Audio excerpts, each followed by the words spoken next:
Know what I'm talking about? Hold up. Whoa, whoa, whoa, whoa. What's going on, everybody? Welcome back to another episode of Coach's Corner. I'm your host, Garrin Belaney. Every single Wednesday, we're coming out with brand new sales trainings, how we're able to become a more well-rounded sales professional, and how we're able to start dominating the virtual world. This page is designed to answer questions by you, the viewer. The last few weeks, we've been going over the different elements of virtual selling. So if you like this content, be sure to follow my page, or you can follow hashtag Coach's Corner to get exclusive updates every single Wednesday when a new video is launched. The last few weeks, we've been going over the key elements of virtual selling. We went over visual. We went over audio. Now there's only one more thing we need to do to complete our virtual tripod: lighting. Lighting.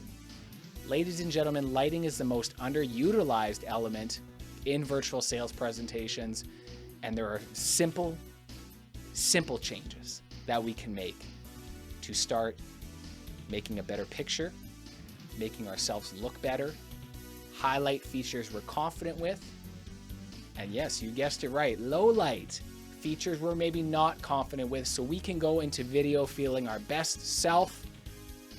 I want to get into it because there's a lot to go over, but we can't do it here. We got to head over to the Coach's Corner. Let's check it out. Okay, one of the biggest misconceptions that I'm finding, especially when I'm going into virtual meetings, more light does not mean a better picture. Let me say this again. You could have all the lights on in your room. You can have every single ring light turned on. You can have every single lamp turned on. That does not mean you're all of a sudden going to have a best picture. And a matter of fact, if you have all the lights on, whatever video piece you're using, you're causing that video piece to compensate for overexposure. Have you ever turned on your camera and asked why you look like a ghost? Probably because your lights are overexposing your image and your camera is causing you to create that image. So let's get into a couple strategies that you can implement today that's cost effective and extremely important when it comes to utilizing and mastering lighting when you're doing virtual presentations. We can't do it here. We're going to go to the desk for the demo purposes. So let's take a step away from the Coach's Corner and let's go sit at the desk. Okay, so we're sitting here right now, and I want everybody to understand that I have all the lights on in my studio.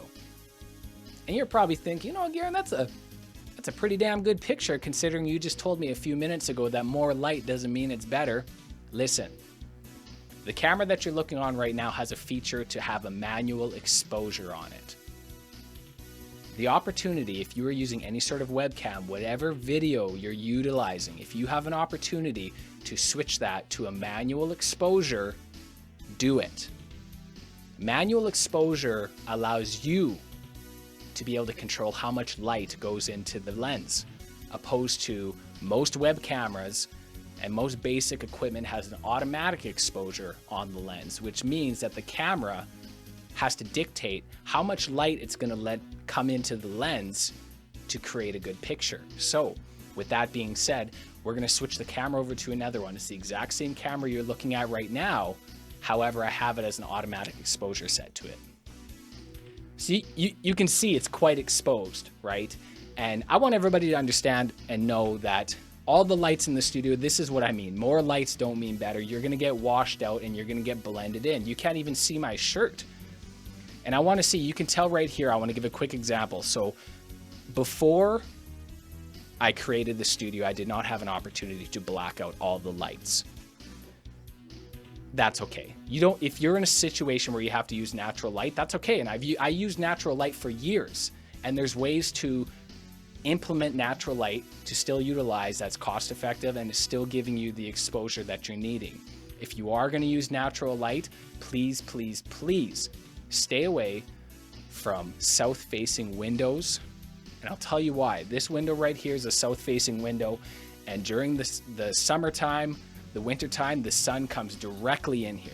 And when you have the sun coming directly in here, you're going to get washed out automatically. If you're going to use natural light, I highly recommend using a north-facing window because you're not going to get that overexposure from the sun when it's coming your way. However, if you don't have an opportunity to be able to have a north-facing window and you want to be able to control the light comes in, this cover right here, I went to Home Depot, it cost me $12. It's an accordion style, double-sided tape that just goes on top of the window frame. An amazing and a cost-effective way to be able to black out your blinds so you can start utilizing your lights. Now, let's go into this. How many lights do you need to have the best picture?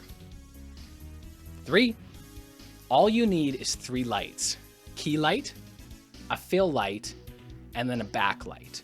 So, I'm going to walk everybody through this right now. So what we're going to do is we're going to actually turn all the lights off. This is the best way. If you're going to sit down in your station, in your virtual sales station, go into it in a black setting and allow yourself to turn all the lights on effectively. So let's do this right now. We'll turn all the lights off. And the first thing that you're going to want to do, so this auto exposed back to bring the light in. So now what you're going to want to do is you're going to want to work with your key light. Is the first light. The key light you want to utilize to highlight the features you're confident with. So if you're more confident with your left side, use the key light on your left side. If you're more confident with yourself on your right side, use the key light to go on the right side. And for the sake of this demo, I'm going to have the key light set up so it's actually coming into the exact same spot as the natural light. So turn your key light on. If you have a key light, it can be the main source of light. So whatever your main source of light is going to be, turn that on. So you can see, let it adjust.